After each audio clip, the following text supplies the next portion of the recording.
बच्चों अब बात करते हैं nuclear decay process. Nuclear decay का मतलब क्या है? न्यूक्लियस का ब्रेकडाउन होना। ठीक है ना गाइस? न्यूक्लियर डीके का मतलब क्या हो गया? Nucleus breakdown. न्यूक्लियस को हमने तोड़ दिया, न्यूक्लियस में से चीजें टूट टूट के बाहर निकल रही है। क्या बाहर निकल रहा है उसे देखते हैं। न्यूक्लियस का ब्रेकडाउन होगा तो गाइस इस प्रोसेस में बहुत सारी चीजें हो सकती है। There are lot of possibilities, जिसमें से तीन मेजर हैं। ठीक है ना guys?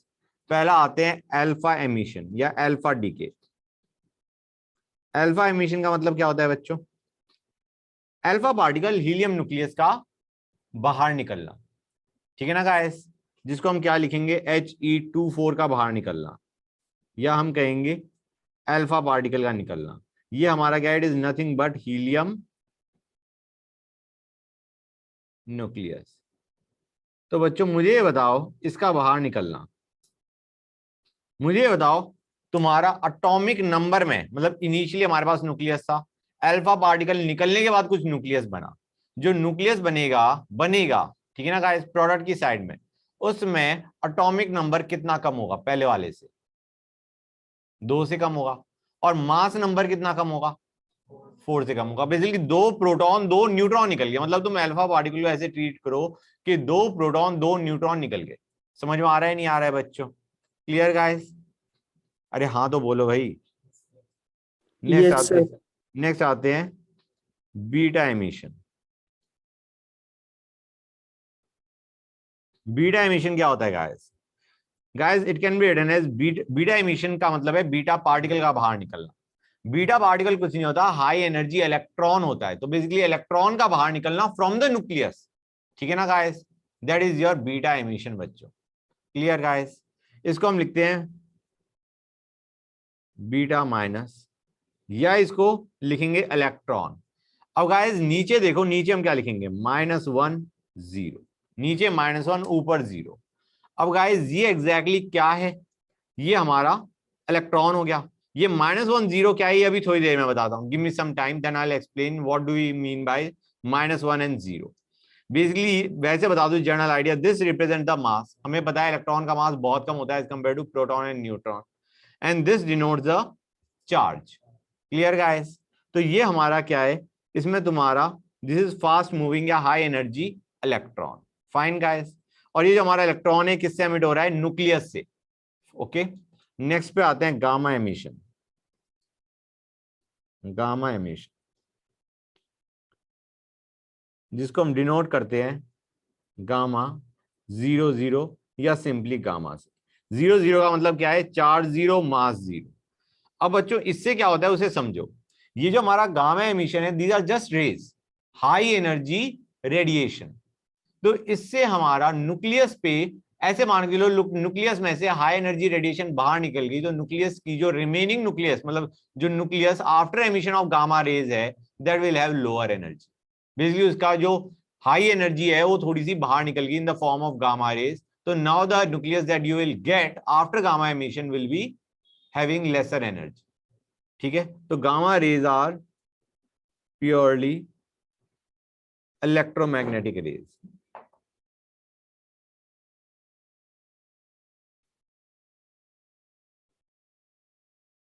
No charge no mass. ठीक है बच्चों? तो गाइस इधर देखो, मैंने क्या बताया था अभी तुम्हें कि इनिशियली हमारे पास एक न्यूक्लियस है, लेट अस से न्यूक्लियस 1। अब इसमें से हमारा पार्टिकल निकलेगा, लेट अस से तुम्हारा alpha rays, beta rays, gamma rays, and you will get a nucleus 2। हाँ है ना? You will get nucleus 2। That nucleus 2 is your product. अब गाइस अगर अल्फा रेज निकली, जो कि मैंने कहा 2 4, हाँ है ना बच्चों? अल्फा रेज निकलेंगी तो मैंने तुम्हें क्या बताया था? ये जो है ये किस चीज को डिनोट करता है? नंबर ऑफ प्रोटॉन्स को। अब गाइस जितने प्रोटॉन्स होंगे उतना ही चार्ज होगा, हाँ है ना? तो basically we can also write this down as charge. This is the charge present in nucleus, एक तरीके से, हाँ है ना बच्चों? क्लियर और नॉट? जितने प्रोटॉन्स उतना ही charge present in the nucleus. ऊपर वाला नंबर किसको डिनोट करता है? प्रोटॉन्स प्लस न्यूट्रॉन्स को। करेक्ट और नॉट? बच्चों यहां तक किसी बच्चे को कोई डाउट? तो हमारा क्या है, जो न्यूक्लियस 2 होगा उसमें से 2 protons 2 neutrons will be missing, right guys. तो मास नंबर में डिक्रीज आया 4 का और एटॉमिक नंबर में डिक्रीज आया 2 का फॉर न्यूक्लियस 2 गाइस। ओके, अब आते हैं बीटा पे। Nucleus 1 giving nucleus 2 plus your beta particle, right बच्चों। क्लियर है गाइस, किसी बच्चों को कोई डाउट? इसका मास 0, चार्ज -1, हाँ है ना बच्चों, right. This denotes the charge -1। और हमारा अगर हम करते हैं न्यूक्लियस 1 से बाहर निकाला गामा रेज, तो हम क्या कहेंगे, nucleus 1 must be having high energy and the product must be having low energy, क्योंकि हाई एनर्जी रेडिएशन बाहर निकल गई। अब देखते हैं गाइस, ये जो है ये चीज मैं तुम्हें ऑलरेडी बता चुका हूं, that is why I am going a bit fast. Alpha emission में जो हमारा प्रोडक्ट बन रहा है गाइस, एक चीज और देखो, जो हमारा लेफ्ट हैंड साइड में होता है उसे हम बोलते हैं पेरेंट न्यूक्लियस, ठीक है ना गाइस। तो let X be the parent nucleus, जिसमें एटॉमिक नंबर ए है, सॉरी एटॉमिक नंबर जेड है और एटॉमिक मास ए है। इसमें से अगर हम अल्फा पार्टिकल बाहर निकालते हैं, अल्फा पार्टिकल हमने बाहर निकाल दिया, तो अंडरस्टैंड करो गाइस, जो हमारा वाई बनेगा, वाई न्यूक्लियस, ठीक है ना बच्चों, इसे हम बोलते हैं प्रोडक्ट या we can call it daughter nucleus, daughter nucleus. Nucleus है अगर एक है, ज्यादा निकल रहे हैं तो न्यूक्लिया है। ये हमारा था पेरेंट न्यूक्लियस। तो गाइस मुझे बताओ, इसमें ध्यान से देख के बताओ, ये चीज समझ में आई या नहीं आई? Z-2 A-4, एटॉमिक मास में 4 का डिक्रीज आ गया, एटॉमिक नंबर में 2 का डिक्रीज आ गया। गाइस क्लियर हो गया? गुड। अब आते हैं बीटा एमिशन। बीटा एमिशन में हमारे पास क्या था, XZA। इसमें से हमारा इलेक्ट्रॉन बाहर निकला। अब गाइस देखो, ऑब्वियस सी बात है, जो हमारा लेफ्ट साइड में सबस्क्रिप्ट में है, राइट साइड में भी हर एक का सम क्या होना चाहिए, उसी के बराबर होना चाहिए। वही चीज सुपरस्क्रिप्ट के लिए होनी चाहिए, हाँ है ना बच्चों, राइट। अब गाइस अगर हमारा यहाँ पे चार्ज -1 है, ओवरऑल चार्ज Z था पहले, तो गाइस इस पे चार्ज क्या होगा, बेसिकली इसमें कितने नंबर ऑफ प्रोटॉन्स होंगे, Z+1, वेरी गुड। और हमारा एटॉमिक मास A ही होगा। ये इसमें कितने बच्चों को डाउट है गाइस? मेरे ख्याल से वैसे डाउट आना नहीं चाहिए, but still I am asking, यार कोई दिक्कत है तो बताओ। ये जो हमारा इसमें डॉटर न्यूक्लियस बना, it has got 1 extra proton and same number of protons plus neutrons. Clear? ये हुआ कैसे उसे भी समझो बच्चों। हम कहेंगे बेसिकली हमारा देखो, हमें पता है न्यूक्लियस में सिर्फ प्रोटॉन्स होते हैं, न्यूट्रॉन्स होते हैं, तो how can electron be ejected? Guys उसमें क्या होता है, जो न्यूट्रॉन है that gets converted into proton and electron. अब समझ में आया नहीं आया बच्चों? This is what happens, a neutron gets converted into proton and electron. ये हमारा इलेक्ट्रॉन बीटा पार्टिकल इजेक्ट हो गया, this is our beta particle जो कि न्यूक्लियस से बाहर निकला आया, और हमारे पास बेसिकली ये अभी भी न्यूक्लियस में है, this is inside the nucleus, in nucleus, and the beta particle goes out of the nucleus. तो बेसिकली हम क्या कहेंगे, अगर न्यूक्लियस के अंदर देखा जाए तो एक न्यूट्रॉन प्रोटॉन में कन्वर्ट हो गया है। समझ में आया नहीं आया बच्चों? और neutron has been converted to proton, तो एटॉमिक मास तो वही रहा, लेकिन अगर देखा जाए तो न्यूट्रॉन एक कम हो चुका, प्रोटॉन एक बढ़ चुका गाइस। तो वही है कि प्रोटॉन बढ़ चुका, लेकिन प्रोटॉन्स प्लस न्यूट्रॉन्स का सम सेम रहा। क्लियर और नॉट गाइस? गुड। अब आते हैं गाइस, नॉर्मली अभी हम आगे भी पढ़ेंगे डिफरेंट टाइप ऑफ एमिशंस, लेकिन और भी होते हैं एमिशन, ठीक है ना guys? Positron emission, electron capture, के इलेक्ट्रॉन कैप्चर, न्यूट्रॉन एमिशन। लेकिन आइडिया क्या है, जो हमारे स्टैंडर्ड हैं वो तुम्हारा अल्फा और बीटा पार्टिकल है। नॉर्मली तुम्हारा अल्फा और बीटा पार्टिकल ही आएंगे, अनलेस दे स्पेसिफाई कि यार इसमें से कुछ और इजेक्ट हो रहा है। तो गाइज हमारा दूसरा काम आता है balancing of reaction, balancing of basically decay reaction. Guys हम मान के चल रहे हैं इनिशियली हमारे पास एक्स था जिसका एटॉमिक नंबर Z1 था, एटॉमिक मास A1 था। ये हमारा डिकम्पोज किया इनटू Y जिसका एटॉमिक नंबर Z2 है, एटॉमिक मास A2 है। अब गाइस इसमें तुम्हारा अल्फा पार्टिकल भी इजेक्ट हुआ, बीटा पार्टिकल भी इजेक्ट हुआ। समझ में आ रहा है नहीं आ रहा है बच्चों? बीटा पार्टिकल को let me write it down as electron, it would be better to understand. समझ में आ रहा है नहीं आ रहा है बच्चों? लेट अस अज्यूम इसके m पार्टिकल्स निकले, इसके n पार्टिकल्स निकले। किसी बच्चों को डाउट यहां तक? We have to find out the value of m and n, कि कितने हमारे अल्फा पार्टिकल इजेक्ट हुए, कितने बीटा पार्टिकल इजेक्ट हुए। Clear guys? तो हम क्या करेंगे, will equate the subscript, will equate the superscript. बच्चों हम कहेंगे गाइस ध्यान से देखते आना और समझते आना। पहले एक काम करते हैं, सुपरस्क्रिप्ट को करते हैं। Guys do you realise will have A1 equal to A2 plus 4m। Guys ये चीज समझ में आ रही है नहीं आ रही है? बताओ मुझे। A1 is equal to A2 plus 4m। यहां से हमारी m की वैल्यू क्या निकल के आ गई, मैं m का ही एक्सप्रेशन बताता हूं। It will be A1 minus A2 by 4। Good. सबसे पहले हम क्या निकालते हैं, अल्फा पार्टिकल्स कितने इजेक्ट हुए। फाइन गाइस, अल्फा पार्टिकल्स कितने इजेक्ट होंगे, A1 minus A2 by 4, atomic mass का डिफरेंस बाय 4। अब आते हैं गाइस किसके ऊपर, n की वैल्यू पे। हम कहेंगे Z1 is equal to Z2 plus 2m minus n। Guys ये चीज समझ में आई नहीं आई बच्चों? तो बेसिकली हमारा n की वैल्यू क्या आ जाएगी, n की वैल्यू आ जाएगी 2m minus Z1 minus Z2। Clear और नॉट गाइस? ये चीज समझ में आई नहीं आई? किसी बच्चों को डाउट यहां तक? बेसिकली इस तरीके से ये हमें क्या दे देगा, number of beta particles emitted in a particular reaction. बच्चों ठीक है गाइस? किसी बच्चों को डाउट यहां तक? बोलो भाई बोलो। गुड। अब क्वेश्चंस करें गाइस, क्वेश्चन करते हैं। सिंपल सा एक क्वेश्चन है, let me copy down the question, hold on. हाँ बच्चों आंसर बताओ मुझे, बोलो गाइस फटाफट आंसर बताओ। पहले एक काम करते हैं, उसने कह रखा है number of alpha and beta particles हमें निकालने हैं एमिटेड ड्यूरिंग द प्रोसेस।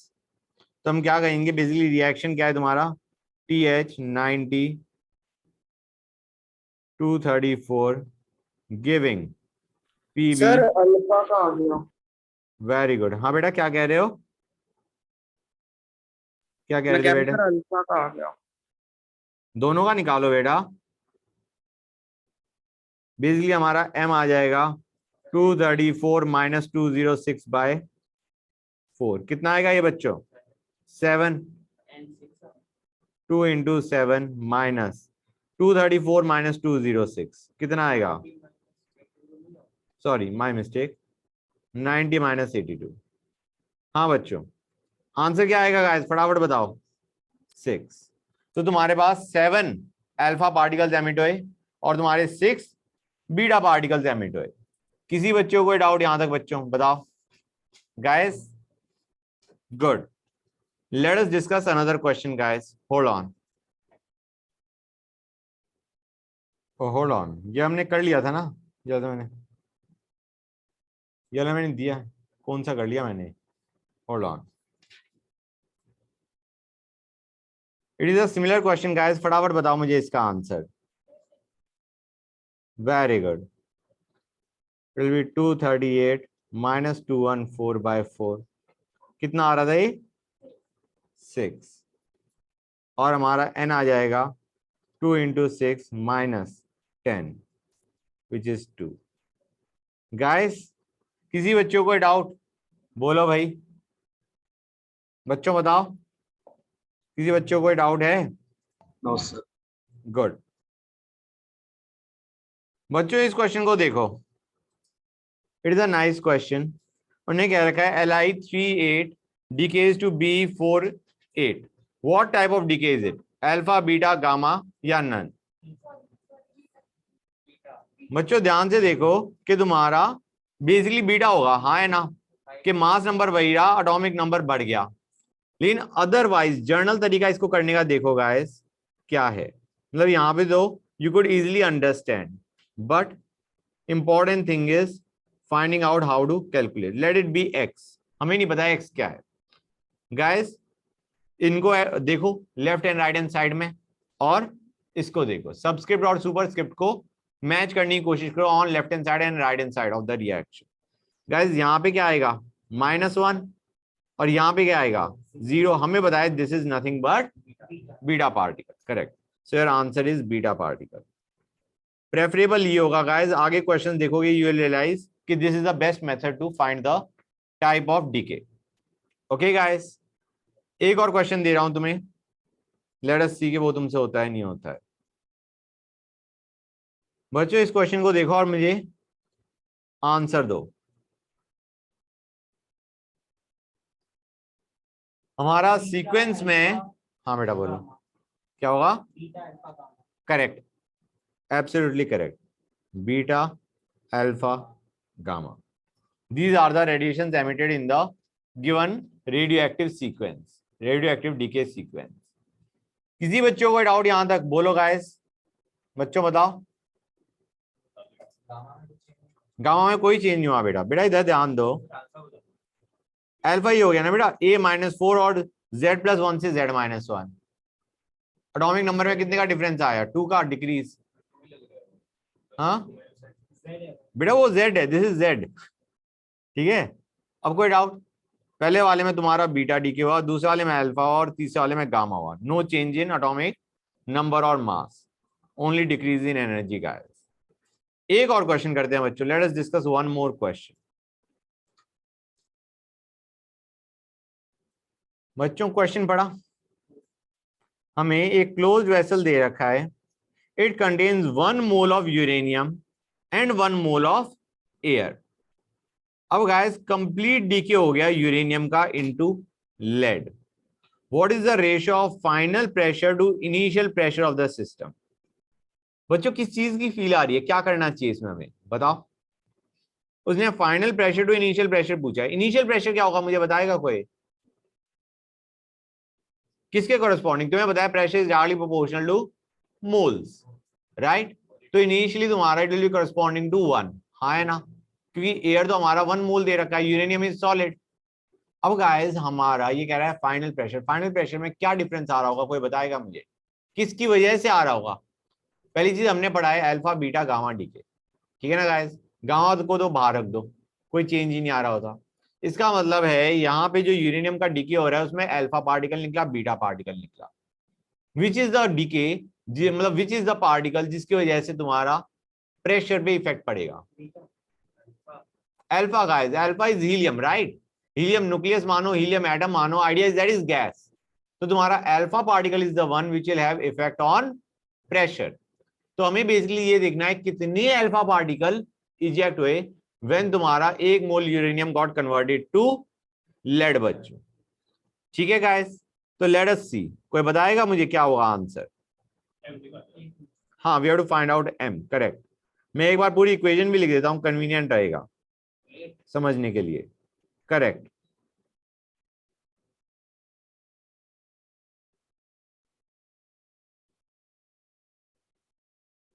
तुम नंबर ऑफ अल्फा पार्टिकल्स निकालना चाह रहे हो,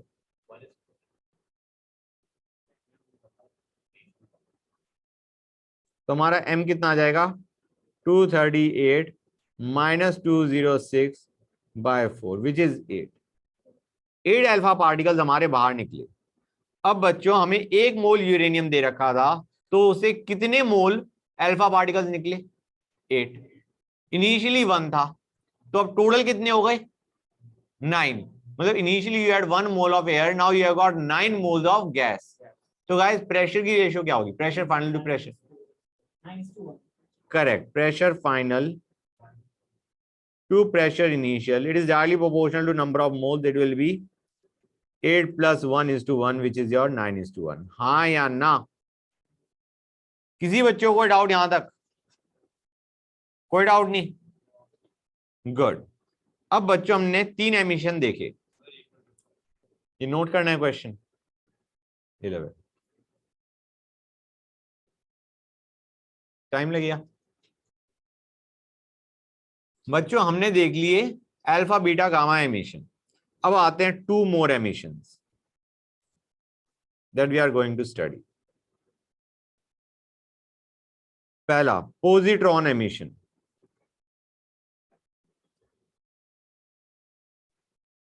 पोजिट्रॉन बेसिकली क्या है? पॉजिटिव इलेक्ट्रॉन का, अगर सोचा जाए तो it is positive electron, electron का बेसिकली ऑपोजिट। ओके गाइस, इसको हम लिखते हैं beta plus, that was beta minus, this is beta plus. या इलेक्ट्रॉन जिसपे चार्ज +1 है और मास 0 है। समझ में आया नहीं आया बच्चों? Charge +1 instead of -1 and mass 0।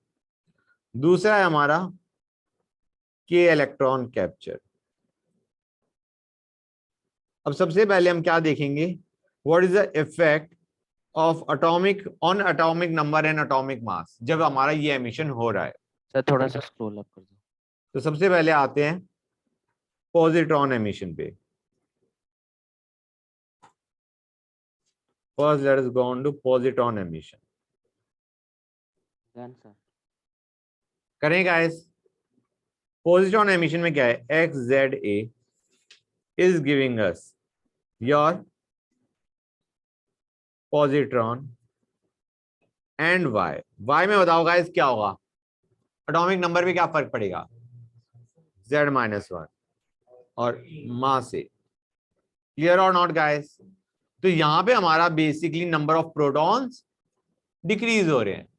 एक प्रोटॉन डिक्रीज करा होगा, एक न्यूट्रॉन इंक्रीज करा होगा, ताकि तुम्हारा एटॉमिक मास रिमेन सेम। तो गाइस इसमें एक्चुअली क्या होता है? One proton gets converted to neutron and a positron is emitted. समझ में आया नहीं आया बच्चों? And a positron is emitted. ये हमारा इनसाइड द न्यूक्लियस था, न्यूट्रॉन इनसाइड द न्यूक्लियस रहा, and this is your positron जो कि बाहर निकल गया out of the nucleus. Clear guys? अब आते हैं के इलेक्ट्रॉन कैप्चर। इसमें क्या होता है गाइस? हमारे पास न्यूक्लियस है, we have got a nucleus, we have got electron revolving, ठीक है ना गाइस, अराउंड द, हाँ बेटा इधर देखो। इसमें क्या होता है? That nucleus takes in the electron. के शेल में से न्यूक्लियस ने इलेक्ट्रॉन अंदर ले लिया। Clear guys? The electrons moves inside nucleus, nucleus के अंदर घुस गया। Electrons moves inside nucleus. अब गाइस इलेक्ट्रॉन अंदर जाएगा तो वो क्या करेगा? इट विल रिएक्ट, मतलब it will add to proton to give neutron. समझ में आ रहा है नहीं आ रहा है? प्रोटॉन के साथ electron will add up to give us neutron guys। ये चीज समझ में आई नहीं आई बच्चों? This is the reaction that takes place inside the nucleus when it accepts the electron। Electron के शेल से जब उसने कैप्चर किया, this is the reaction that takes place inside the nucleus। A proton is converted into neutron। तो guys तुम realise करोगी ये वही काम तो कर रहा है। रिएक्शन की टर्म्स में देखा जाए, एक प्रोटॉन कम एक न्यूट्रॉन ज्यादा, it is working the same way as, मतलब एटॉमिक नंबर और एटॉमिक मास को देखा जाए, it works the same way as positron guys. Good. तो हम क्या कहेंगे? इट बिहेव्स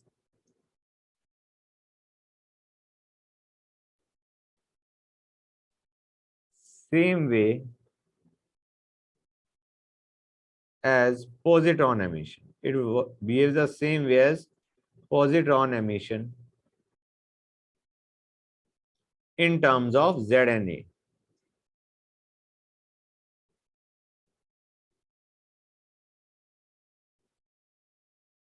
तो बच्चों एक क्वेश्चन दे रहा हूं मैं तुम्हें। हमने Na1123 लिया और उसमें हमने एक पॉजिट्रॉन बाहर निकाल दिया। तो मुझे बताओ जो हमारा एलिमेंट बनेगा उसका एटॉमिक नंबर क्या होगा, एटॉमिक मास क्या होगा? 25,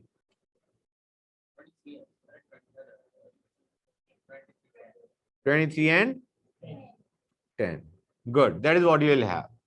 किसी बच्चों को डाउट यहां तक? अब आते हैं न्यूट्रॉन sir. एमिशन पे बच्चों. Neutron emission. Neutron emission is simple guys. You can easily understand. एक क्वेश्चन के थ्रू समझाता हूं तुम्हें. Hold on guys. बच्चों क्वेश्चन पढ़ लिया. कितने न्यूट्रॉन एमिट होंगे when uranium 90 to 235 undergoes nuclear fission to give xenon and strontium. Guys ये हमारा, हम मान के चल रहे इसमें और कुछ एमिट नहीं हो रहा, only there is neutron emission. तो हम क्या करेंगे, will just balance the equation guys to get the number of neutrons emitted. 38 है. Balance it guys. It will be how much? 3. 235 is equal to 142 plus 90 plus let us take x. So x into 1 guys. x कितना आ गया हमारा? 3. Clear guys? किसी बच्चों को doubt यहां तक? बताओ बच्चों. एक काम करते हैं, let us take another question guys. Hold on.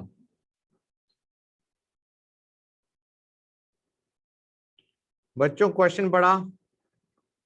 Aluminium का हमने बम्बार्डमेंट करा बाय अल्फा पार्टिकल. मतलब alpha particle is a part of the equation guys. Alpha particle को हमने दे मारा एल्यूमिनियम पे, डिसइंटीग्रेशन हो गया. अब गाइस पूछा गया है what is X Y and Z. बच्चों प्लीज इक्वेशन को बैलेंस करो and tell me the answer. एक चीज का ध्यान देना, alpha particle will be a part of the equation guys. तो हम क्या कहेंगे, AL 1327 plus alpha particle will give us, in the first reaction it is going to give us what guys, Si 1430 plus your x. तो guys balance करके बताओ मुझे x के ऊपर what is the charge and what is the mass guys.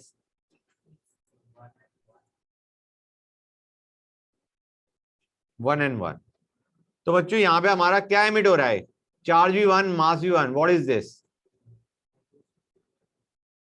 उस पे charge one होता है. हाँ, it is a proton. So in our case this is a proton guys. हाँ या ना, ये चीज समझ में आई नहीं आई बच्चों? Charge one, mass one, that is a proton.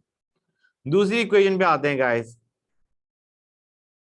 AL 1327 plus alpha 24 is giving us, in the second reaction it is giving us what guys, P 1530 plus y. y में बताओ गाइस क्या होगा, 1 and 0. तो गाइस ये क्या होगा हमारा, कोई बताएगा मुझे? It is going to be a neutron. अब थर्ड पे आ जाओ गाइस. हमारा P 1530 is breaking down to give us Si 1430 plus Z. Z क्या होगा बच्चों? तो ये क्या होगा guys? It is going to be a positron. Very nice. अब किसी बच्चे को कोई भी डाउट गाइस? क्लियर हो गया नहीं हो गया बच्चों? Yes, sir. Good. Now we'll go on to a new topic guys. Okay, here you are.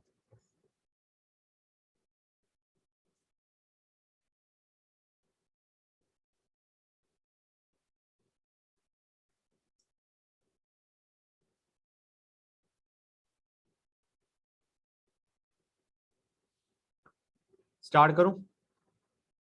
Now let us discuss neutron-proton ratio and nuclear stability.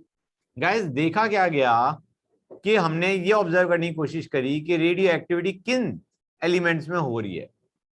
तो गाइस हमने देखा कि उनमें न्यूट्रॉन टू प्रोटॉन रेशियो क्या है उन एटम्स के अंदर या उन न्यूक्लियस के अंदर जो कि स्टेबल हैं और जिनके अंदर अनस्टेबिलिटी है.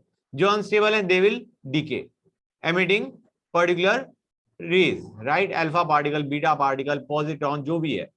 ठीक है ना बच्चों। तो हम क्या देखना चाह रहे हैं कि कौन से न्यूक्लियस आर स्टेबल एंड कौन से are not that stable guys.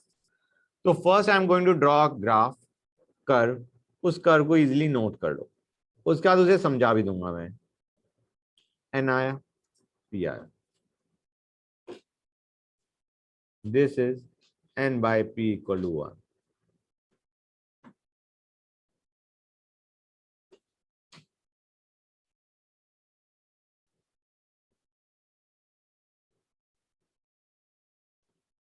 ये मैंने ज्यादा इंक्लाइन दिया।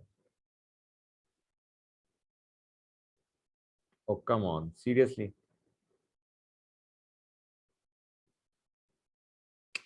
Hold on guys, that's too much.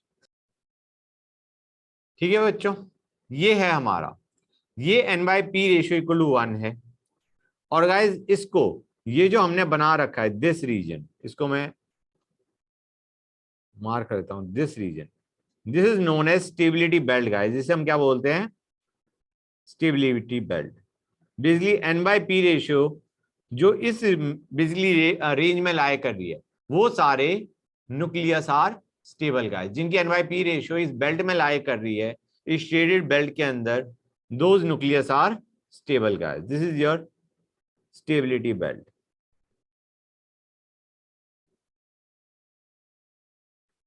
Jin nucleus की n by p रेशियो इसके अंदर लाए कर रही है, दे आर स्टेबल गाइस। तो बच्चों देखो, मैं लिख देता हूं इसके बारे में, the shaded region represents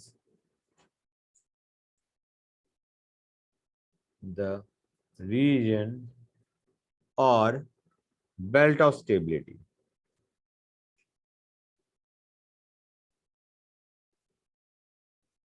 The element whose n by p ratio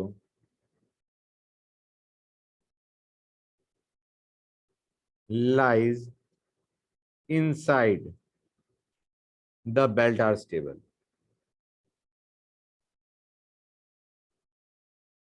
okay guys, बच्चों समझ आया नहीं आया ये बताओ मुझे। यहाँ पे n हमारा क्या हो गया, number of neutrons, and p आ गया हमारा number of protons inside the nucleus.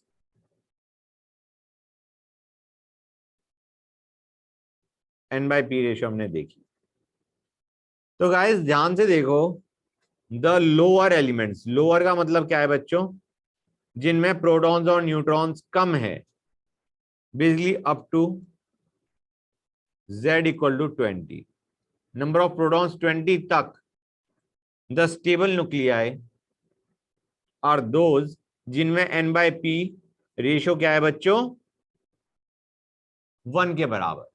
ठीक है guys, they have about equal number of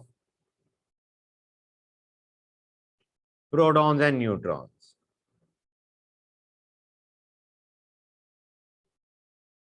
Basically n by p ratio equal to 1. बच्चों समझ आया नहीं आया? तुम देख सकते हो कि यहां तक समवेयर अराउंड हियर तक तुम्हारा n by p रेशियो 1 के बराबर, मतलब वो जो स्टेबिलिटी बेल्ट है वो n by p equal to 1 के बराबर ही चलती जा रही है, इसी लाइन के अलॉन्ग जा रही है स्टेबिलिटी बेल्ट। हाँ है ना, राइट। सो दीज बेसिकली तुम्हारी जो लोअर एलिमेंट्स हैं, अगर उनमें नंबर ऑफ प्रोटॉन्स और न्यूट्रॉन्स लगभग बराबर हैं या एग्जैक्टली बराबर है, तो they will be stable guys. ठीक है। फॉर हायर एलिमेंट्स तुम देख सकते हो, हायर एलिमेंट्स के लिए स्टेबिलिटी बेल्ट ऊपर की तरफ चल गई, मतलब n by p ratio should be greater than 1, right, या number of neutron should be more than the number of protons. तो for higher elements to be stable,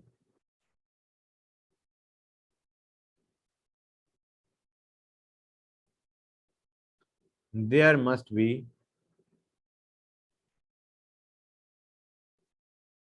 more neutrons than protons. Basically your n by p greater than 1. ठीक है बच्चों। अब guys देखो, अगर ये n/p ratio हमारा मतलब स्टेबिलिटी बेल्ट के अंदर नहीं लाई कर रहा हमारा न्यूक्लियस, तो गाइस यू अंडरस्टैंड कि वो ऐसा एमिशन करेगा such that it goes into the stability belt guys. ठीक है, वही चीज मैं लिख रहा हूं, a nucleus whose n/p lies above or below the stability belt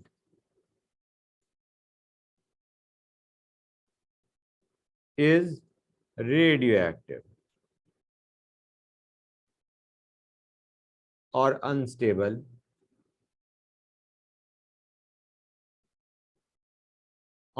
basically that's it. It emits alpha or beta particles so as to move into the stability range.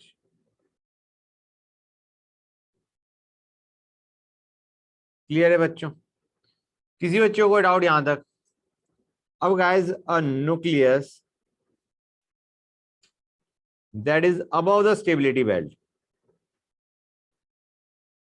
तो वो क्या करेगा बच्चों, कौन सा एमिशन करेगा? मतलब उसकी n/p रेशियो काफी ज्यादा है, हम चाह रहे हैं कि उसके अंदर तुम्हारे प्रोटॉन्स बढ़े, न्यूट्रॉन्स कम हो। क्लियर है गाइस? तो क्या करेंगे हम? ध्यान से देखो, correct correct, it emits a beta particle. हाँ बेटा,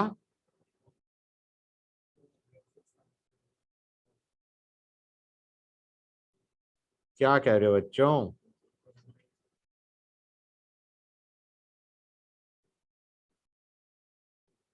बेसिकली बीटा एमिशन से क्या होता है, एक न्यूट्रॉन प्रोटॉन में कन्वर्ट हो गया, प्रोटॉन एक से बढ़ गए और न्यूट्रॉन एक से कम हो गए, राइट। तो इससे हमारा n/p रेशियो क्या हो जाएगी बेटा, डिक्रीज हो जाएगी एंड न्यूक्लियस बिकम्स स्टेबल।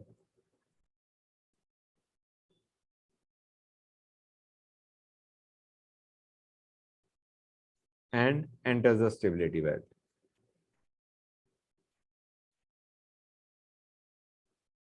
किसी बच्चों को डाउट यहां तक? बोलो गाइस। गुड। हमारा n/p रेशियो पहले थी, ठीक है, ऐसा हमें पता है 0.1, क्या मैं लिख दो इसे, इसमें तुम्हारा गया p11 plus neutron has been converted to proton. अगर पहले n/p थी तो अब क्या हो जाएगी बच्चों, n-1/p+1। हाँ या ना? Clear guys? किसी बच्चों को डाउट यहां तक? तो हम क्या लिख देते हैं, सिंपली ये लिख देते हैं n/p ratio decreases. Fine guys? तुम रिलेट कर सकते हो, नहीं उसकी जरूरत नहीं पड़ती, पड़ेगी तो यू कैन ऑटोमेटिकली कैलकुलेट। जैसे हमारा C614 है, ये हमारा क्या करेगा बच्चों, ये हमारा देगा N714 plus beta particle. Clear guys? किसी बच्चों को डाउट यहां तक? बोलो भाई। गुड। अब बच्चों एक चीज और देखो, a nucleus whose n/p ratio lies below the stability belt, उसमें क्या होगा बच्चों, हमें n/p रेशियो बढ़ानी है, तो पॉजिट्रॉन एमिशन या के कैप्चर। Clear guys? और ध्यान से देखो बच्चों, अगर हमारे पास हैवी न्यूक्लियस है, हैवी न्यूक्लियस है, तो उसमें होता है हमारा अल्फा डीके। हैवी न्यूक्लियस के अंदर देयर इज अल्फा डीके, क्योंकि हम क्या चाह रहे हैं भाई, प्रोटॉन्स भी कम हो जाए, न्यूट्रॉन्स भी कम हो जाए। तो जो हैवी न्यूक्लियस है उसमें तुम्हारा अल्फा डीके होता है।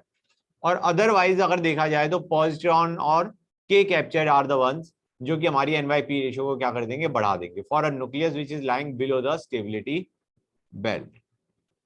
ओके, सर थोड़ा सा स्क्रॉल अप कर दो। ये लो बेटा।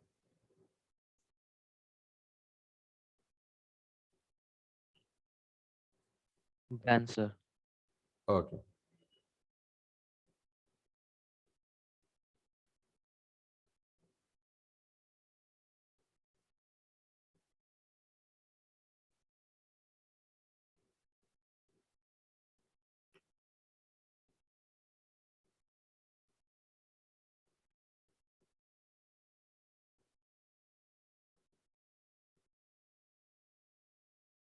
एंड क्या लिखूं मैं यहाँ पे, एंड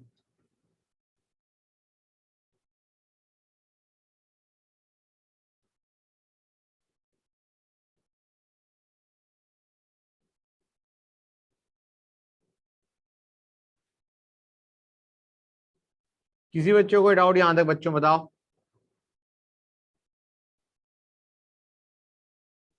बोलो गाइस। अब हैवी न्यूक्लियस क्या करेगा, इट एमिट्स अल्फा पार्टिकल,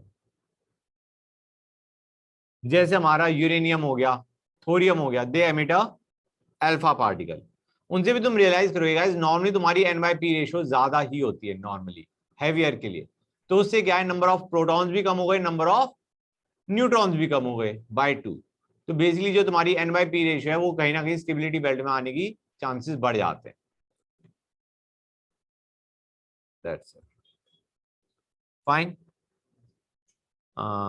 एक क्वेश्चन करते हैं guys, let us do the last question, hold on.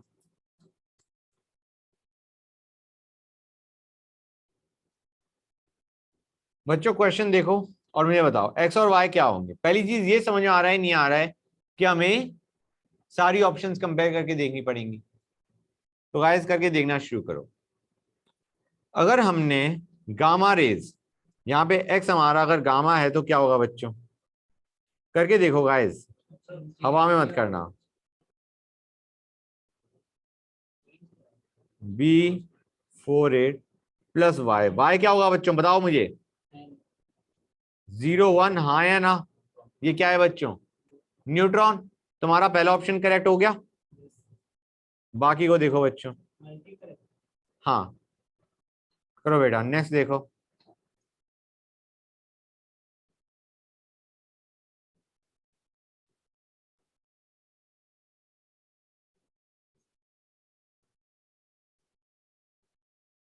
बताओ गाइस क्या होगा यहाँ पे, 1 एंड 2।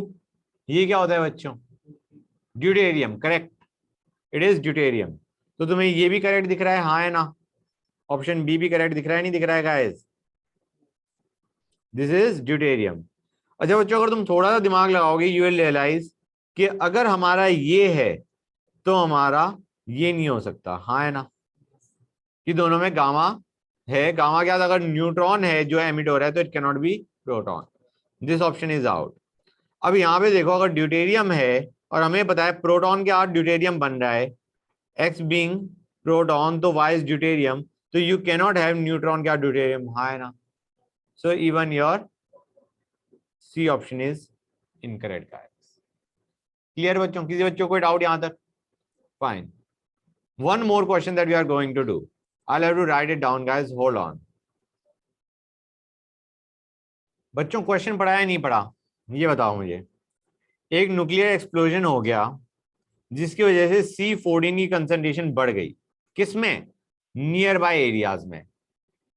अब हमें क्या रखा है, C14 की कंसंट्रेशन C1 है नियर बाय एरियाज में, C2 है फार अवे एरिया में। हमारे पास दोनों जगह फॉसिल पड़े थे, एक बार फॉसिल की जो नियर बाय था उसमें तुम्हारी T1 थी एज ऑफ फॉसिल, और फार अवे में T2 थी गाइस, ठीक है ना बच्चों।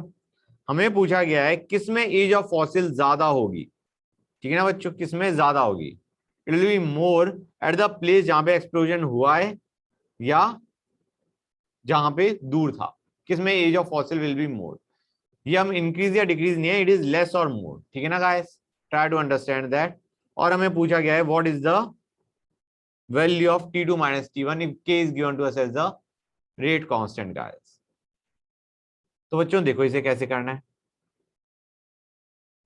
हम कहेंगे hold on guys just a minute. हाँ बच्चों, तो गाइस मान के चलो C0 was the initial concentration of C14, ठीक है बच्चों।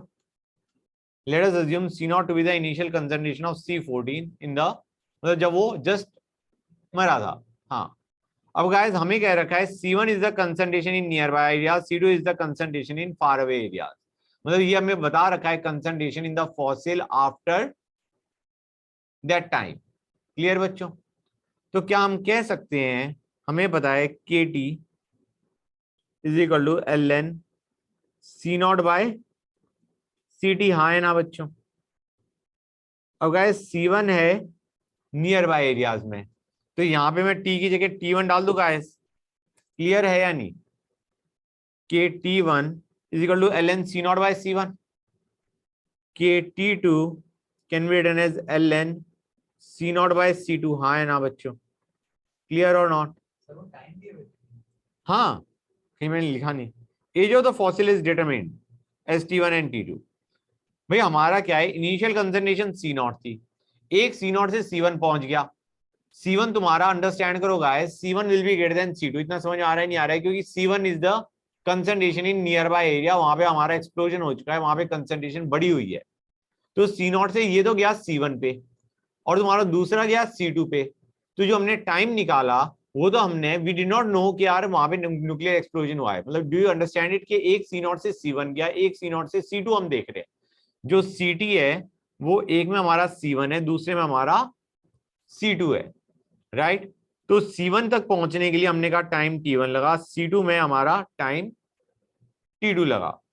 तो can we write this down as, एक चीज और हमें यहाँ पे C1 is greater than C2। हाँ या ना? ये चीज समझ में आई नहीं आई? C1 will be greater then C2 क्योंकि वहां पे तुम्हारा एक्सप्लोजन हो चुका है। तो गाइस टाइम कौन सा ज्यादा होगा हमारा? T2 will be greater then T1, correct, very nice. Basically जो हमारी एज ऑफ फॉसिल है वो किसमें ज्यादा निकल के आई?